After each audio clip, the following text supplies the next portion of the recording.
And we're wondering if maybe you want to share with us the why are we in Pathways? Yes, thank you so much, Julie, and good morning, District 1.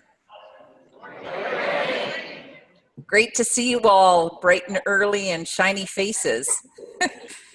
Isn't technology fabulous? Here I'm sitting in Victoria, British Columbia, Canada, attending TLI in District 1. I want to talk a bit about how Pathways started and the process we went through developing it to give you some understanding of the philosophy in the curriculum design. And so quite a number of years ago, when I was just coming off the board, we had identified the various leadership and communication competencies that we had gleaned from members saying that this is what they had learned or were triggered to learn in the Toastmasters programs from start to finish. So we compiled those competencies, of which there were hundreds of them. And then we said, how do we move forward with the curriculum design from here? We know that in our programs that our clients or our customers or our members love to have input, and that was critical in this project as well. So we went to the membership worldwide and we asked for applications for people who had an interest in working on the design of the new education program. To our overjoy and dismay, we had over 2,000 people apply. And that was a bit too big of a committee. So we went through a process and we selected 250 learning masters from worldwide. Now, anybody in the audience who was a learning master, holler out.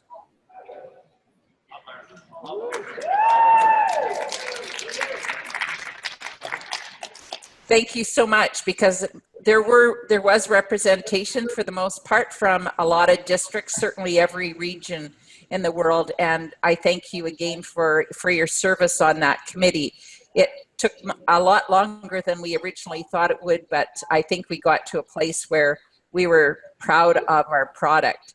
So our role as learning masters was to look at the current curriculum and build it into new curriculum. And as the manager of Learning Masters, and my background is curriculum design and adult education, so having selected 250 people of very diverse backgrounds, so just to give you a sense of who they were, we picked people who were very tech savvy, either did internet design, online, we're real deep into programming, all those kinds of skills we wanted on our team. We got people who worked like me as curriculum designers, adult educators. We had university professors, we had high school principals and teachers, we had elementary, so we had academia represented, and those people that worked in the corporate world in education as well. We also looked at on a cross-section of having brand new members. So I believe our youngest learning master participant had been in Toastmasters for 6 months. So we wanted really new members, and we wanted those of us that are longer in the tooth in the program and have been around since long before CC and CL came about. So we found that representation, and then we went to work. One of the concepts that's really important for me when I design curriculum or redesign something is similar to those house renovation programs that we see on TV, is that I tend to tear down everything except the outside walls, and am willing to add on or add a story if necessary, to use that analogy.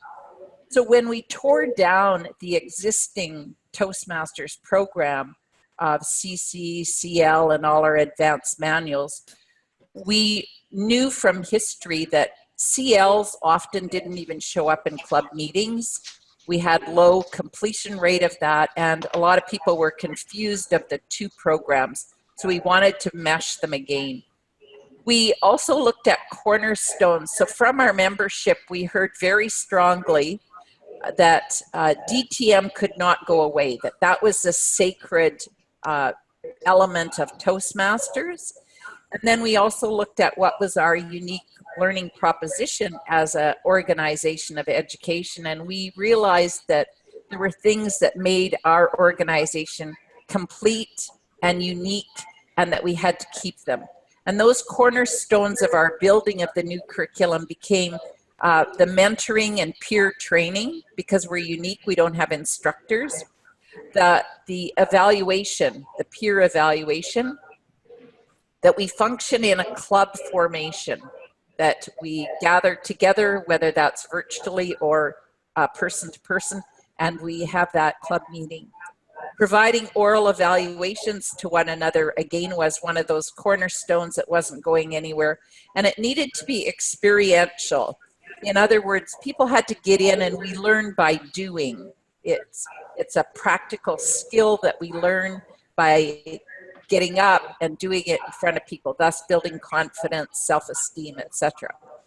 So those were the cornerstones that stayed sacred to when we started designing. And now we have a flat foundation with, and we just started looking at what do we want to do. So we were getting feedback continuously through this process from the learning masters going into their clubs, having conversations at area level. And we saw that was very valuable to have that feedback. The other thing that we did once we were finished completing the project, that we ran pilots to get feedback. So a number of people in various districts around the world raised their hands and became trial and error people on the new curriculum and tested out, and then gave us a bunch of feedback on the curriculum. And then we again tweaked the curriculum according to their feedback, which was invaluable. So when we looked at building the curriculum, there were a couple of philosophical discussions, well, many philosophical discussions that we had around building the new curriculum. First of all, we had a long debate about whether we should turn into a pass or fail program, because a lot of people felt that people were just ticking their own manuals and passing through the program.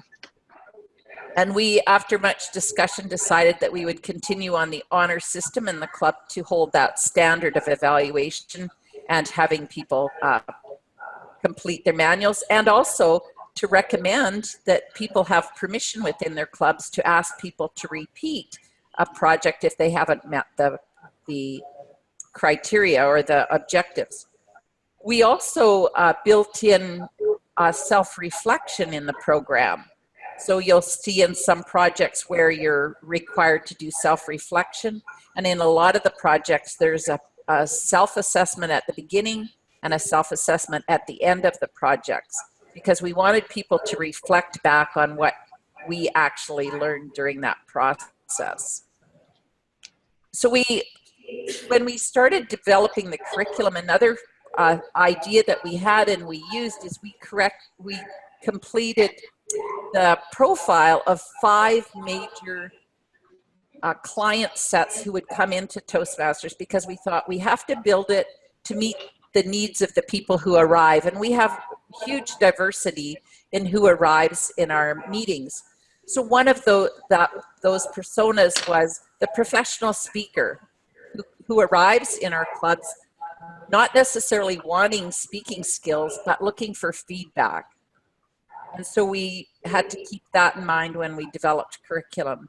We also looked at the students who come in and maybe with us for a short term, but need some basic skills to get through their college or university courses, and may then go away after a short term, but hopefully have a great experience and return later to represent the next group, which was those people who are building careers, mid-career people, working, needing skills, perhaps even sent by their employer or in a program where they're employer actually built the program, had a club in-house. Another group that we identified was those people who have left the workforce but want to stay mentally active and contribute to their well-being through activities, and also to be part of communication and leadership development.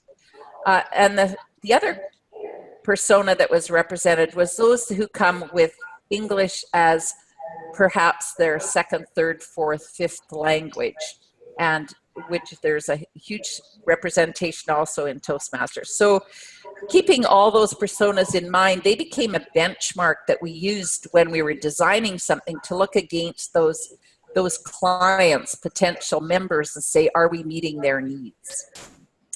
We knew that it was going to be hugely online because 95 years of being paper-based was great, and we also knew that we were going to need to allow and provide for a paper-based enrollment for people that weren't online, people that were adverse to doing that. But that the huge population that we got feedback from really wanted to be able to load this on their tablets, on their phones, on their laptops. And we heard more and more about people who are arriving at their club meetings with their laptops or their tablets already sitting and doing feedback and taking notes that way and running their agendas. So we knew that that was the way of the future, and particularly to keep as our younger members enrolled in Toastmasters, to keep them engaged and connected. The other challenge that we recognized was that in the communication and leadership being separate paths, we knew that those had to be combined. And the essential part of combining them was to review all the criteria that were in the previous manuals and make sure that they were included in the current Pathways program. The components are there. They might not all be named the same things they were named before. They may not appear the same way they did before, but they were all looked at and ensured that they were included. So one of the things that I'm super excited about, because Learning Masters worked, I think, between 2 and 3 years on developing this curriculum. And then, as I said, it was tested by several people and districts, and that was, the feedback was implemented again. And then it was sent back to World Headquarters, where another group took over to loading it into the learning management system that then effectively could deliver it to our organization worldwide. So I'll just speak for a moment about learning management systems, because again, I've worked with that in the corporate world, and that was one of our great challenges. I wasn't involved in that in the Pathways program, but one of the greatest challenges in finding a learning management system to deliver in 140 some countries, various languages, and hundreds of thousands of clients that are signing into that system is to find something that's robust enough and holds the diversity that our programs provide, as well as being solid so that it doesn't collapse on us, and to accommodate 400,000 plus people who sign in. So that was, it was customized for our program and built on a foundation that was identified originally. So I'll quit talking about Learning Masters and how we came about it to allow time for questions. But I do want to say that as the manager of Learning Masters,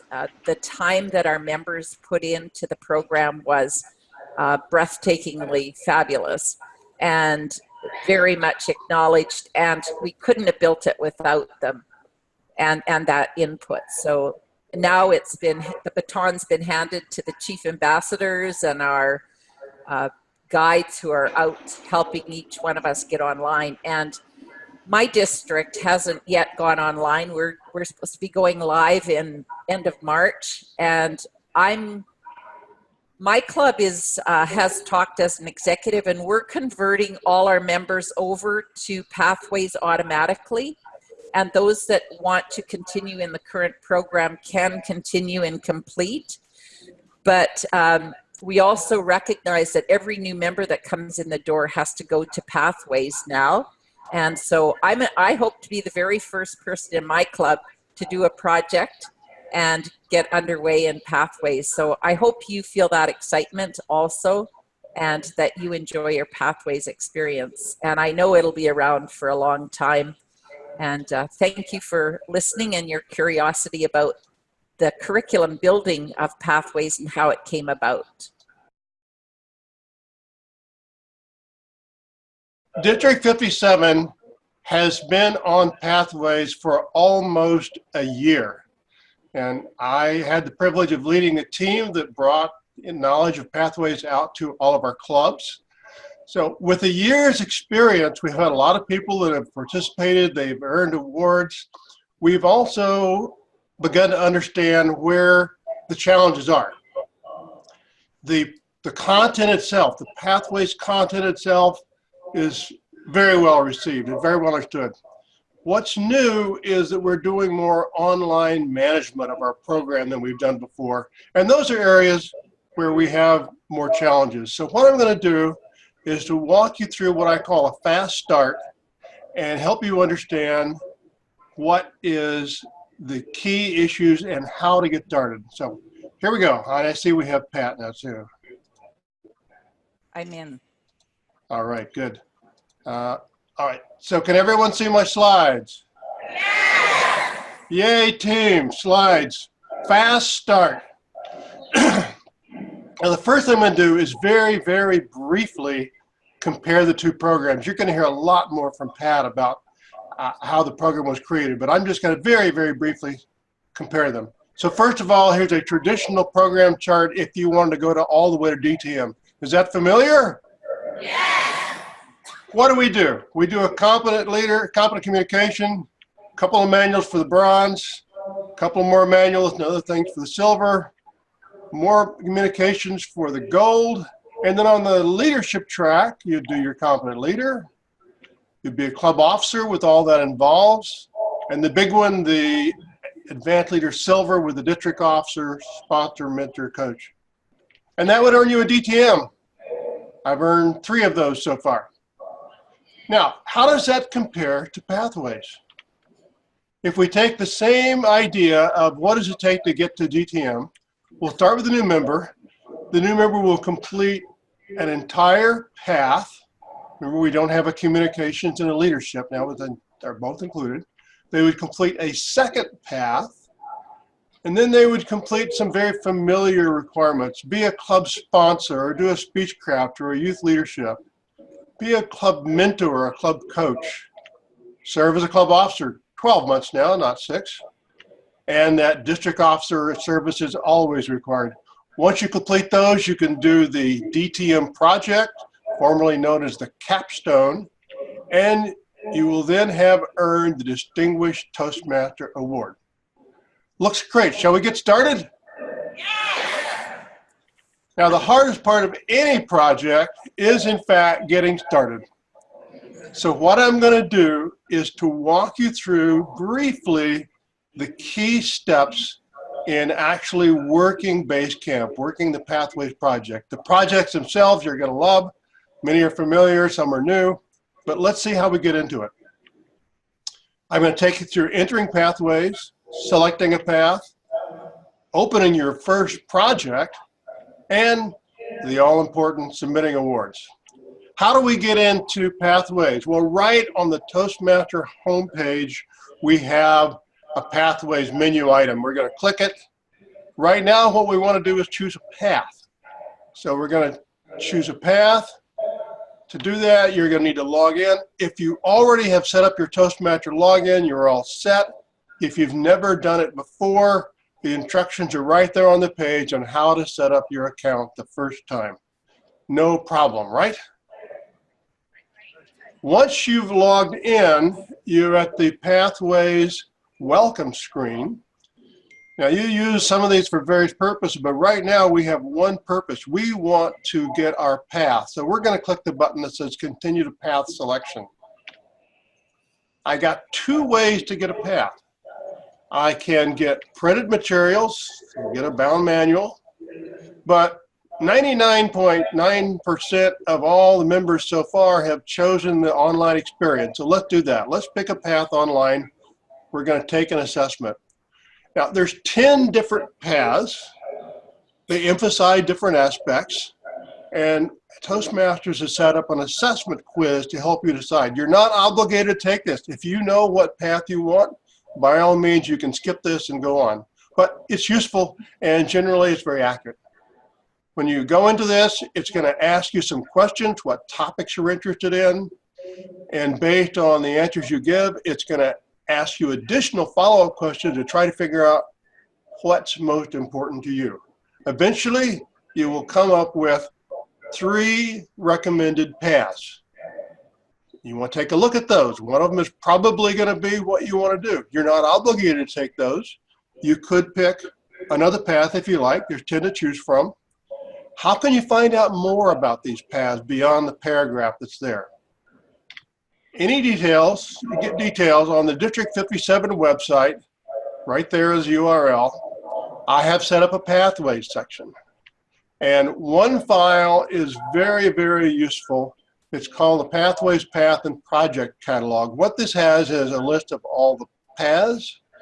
For each path, it has a list of all the projects by name, required and electives. And if you click into it, it will even give you the summary of each project. So you can find out exactly what's in any path if you want to. So now we've picked a path. Remember, your first one is free. If you were in 2 clubs when you launched, your first 2 were free. Yay. We've entered pathways. We've selected a path. Now let's get started. Let's open that first project. Back to the welcome screen. Before we picked a path, now we want to go into Basecamp. This is the path, the method you will normally use whenever you open up Basecamp. You can log in as a member. If you're in more than one club, you pick which club you want to log in as. And you get the home screen. You'll see this screen a lot. This is the starting point for everything you do. There's useful things behind every one of those big buttons. The first time you come in, you want to go to the check compatibility. Learning management systems, including this one, tend to bring up new windows to show you material, and your browser calls out a pop-up and is probably trying to block them. The material behind the check compatibility will show you how to turn off pop-up blockers just for Basecamp, okay? But let's get started. We're going to go into the transcript. Here I have the transcript. This is an early version from when I only had 1 path showing. There's my path, innovative planning. That's the one I picked first. Well, I want to go into it. What I'm going to do, I'm going to open the curriculum. Here's a tip. In Basecamp, we have curriculums. A curriculum is the same as a path. Got that? A curriculum equals a path. So we're going to open our path. There it is. There are my 3 projects in my first level of my path. I like to get started. Let's go to that icebreaker. I'm going to click on the activate button. It's going to turn into a launch button. I click on it and bang, I'm in. I am now looking at the first screen of my icebreaker project. I can click begin and it will walk me through there. The icebreaker you'll find, by the way, although there's lots more material about it, more helpful information, tutorials and so forth, is in fact the icebreaker we know and love. So jump in and do it. You say, oh, I don't do another icebreaker, George? Oh, come on now. I've done 13 of them. They're great. I haven't repeated myself yet. So now we have entered a path. We've selected a path. We've opened our first project. Now let's go forward in time just a little bit and say, I've completed a level and I want to submit the award. What happens there? This is slightly more involved than it is with the manual, so we're going to walk you through it. It's straightforward, but you need to know the steps. So there's completing projects, there's completing levels, and there's submitting awards. Who does what? Well, the member, of course, is going to complete the project. For the first few projects, that's simply giving a speech. In later projects, there's some more involved processes. Once you complete it, you're going to go back into your project. Instead of initialing on your monitor screen to say you did it, you're going to go back in and say, yes, I completed this one. And you're going to complete the assess your skills after questionnaire. How does that work? You reopen the project. At the bottom here, I'm going to jump directly to assess your skills after. It's going to take me to a short list of questions where I answer it, and this is for you. This doesn't get shown to anyone else. This is just for you, where you can go back and see how you're doing before and how you're doing after. So you click your answers, answer a few questions, and you're done. There is no approval needed to go on to another project within the same level. No approval needed. Now, let's say we complete all those projects in that level, and we want to submit it. So to complete a level, you're going to do something a little different. You're going to run the level completion task in your path. What in the world does that mean? So back to here I am back in my path. This time I've jumped over to motivational strategies, and I have completed all of the projects in this level. How do you know I completed the project? Because all the projects have a nice little red check mark beside them. So I want to mark it done. Again, I'm going to tell the system I'm completed with this. I'm going to activate the completion request. Click on the button, mark it complete, and I'm done. As a member, I've now said, I've completed this. Now, what you're doing with that is you're requesting your VPE to approve it. It's kind of like asking your VPE to look in the back of your book and initial that you completed the work, isn't it? Let's see what's involved with that. So we've completed the project, we've completed a level, we've said it's completed. You need to notify your VPE and the other Basecamp managers about this. The other Basecamp managers are your president and your secretary. Why do you need to notify them? Because the way the program is structured is to be done in order, and so your level completion must be approved for you to move on to level 2. The system supposedly automatically notifies the VPE. My advice to you as a best practice is you tell them directly, because you need them to do it quickly. So now the Basecamp managers heard about it, the VPE, the president or secretary. They want to mark the member's level as approved or have a discussion about what may not have been done. So you're going to log in. The VPE will log in as a Basecamp manager back at the Start Pathways. The Basecamp manager will have 3 buttons. These are all useful. There's tutorials, there's some summary reports for progress, and there's pending requests. That's what we care about right now. So we're going to click there. And when the VPE opens up the screen, you'll get a list of everyone who has completed a level and is requesting approval. It's very simple. Over on the right-hand side, there's a green check mark for yes, approved. There's a red X for disapproved. You click on that check mark and the member is approved and can now proceed to the next level. One more thing, submitting the award. In Basecamp, approving the level is not the same as submitting the award. Why? Because it is still up to the member when and where their awards are submitted. If you're in more than one club, you know that you think about what clubs you're giving your award to. So approving the award is very straightforward. It is almost exactly the same process in Club Central. The only difference is you no longer have to enter dates and speech titles. Isn't that nice? So let's get started on pathways. Why? First, set a great example to all your members, especially your officers. Understand the program. Even if you're working on those last parts for your DTM, if you do a little bit of pathways so you understand the program, that means you'll be able to help your new members, because you need to be able to help them, don't you? So that is, in a nutshell, how to get started on pathways. Back to you. I'm going to turn it over to our program quality director to moderate your business. Evelyn Woolridge. Okay, so it's kind of like playing telephone. Okay, so you ask the question, I'm going to repeat it, so both of them, Pat and George, can hear it. Okay. My question is about evaluations. You mentioned everything. They haven't mentioned evaluations. I did my first project. I had someone evaluate it, and then I got lost. Okay, so Pat and George, could you give a little bit more explanation of how Pathways works with the evaluation process? Sure, let me speak to that. So in the club, there are practically no differences in the way the club meeting actually operates. In fact, I doubt you could tell where the club is on Pathways or not just by observing. But here's specifically how evaluations work.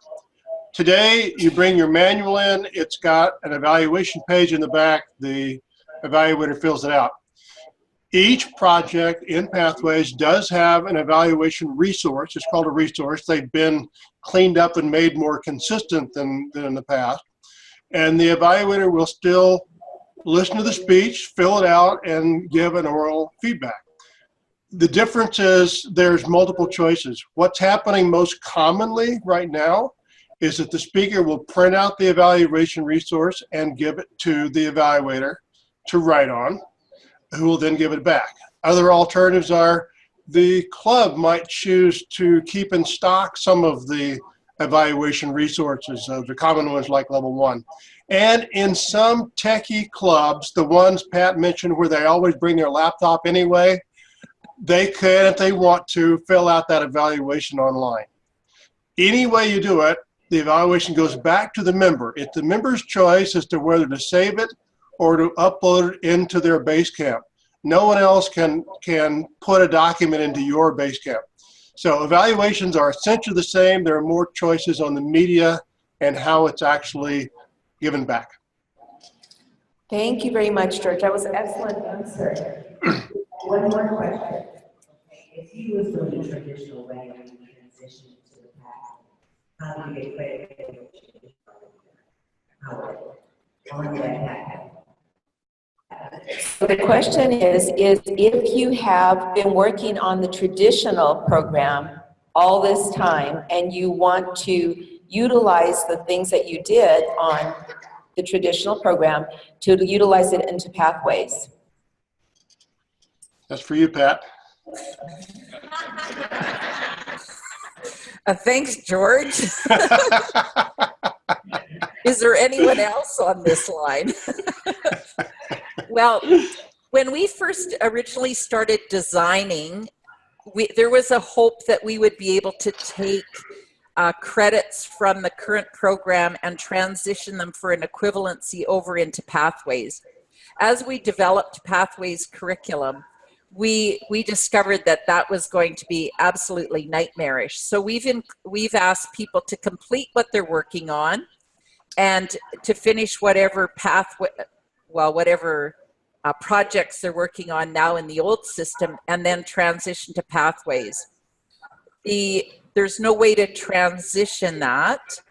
But what I want to say about that is that it's really important to remember, and this is more on a philosophical, practical level, that we're in an education program. And what I know is that I've never lost what I've learned.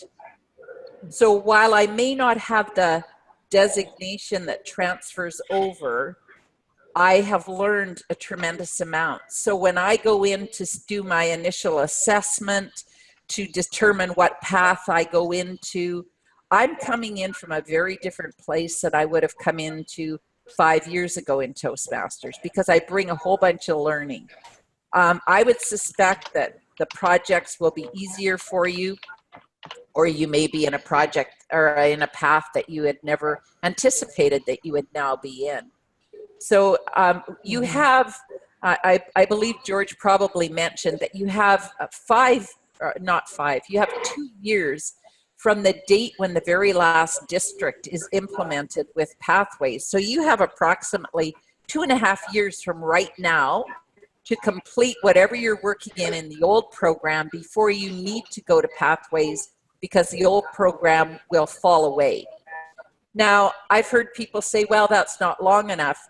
And my response is that you know the deadline, and if you want to achieve it, set a goal, map out a project plan, work the plan, and complete it. If that's important to you, you'll just need to make it a priority, and it can be done. I just completed another DTM. I'm like George, we're piling them up. And I just completed mine and did all the paperwork because I wanted to be ready to go in March for Pathways. Now, I had to get the cooperation of my Ed VP to get me signed up for the projects I needed to complete. And, you know, I also had to be committed to get the paperwork done. So I just encourage everybody to be brave, be the early adopters in your district, because you are the leaders. People will look at you in the clubs and in your district and say, why should I go? And I can't encourage someone to go if I'm not willing to jump.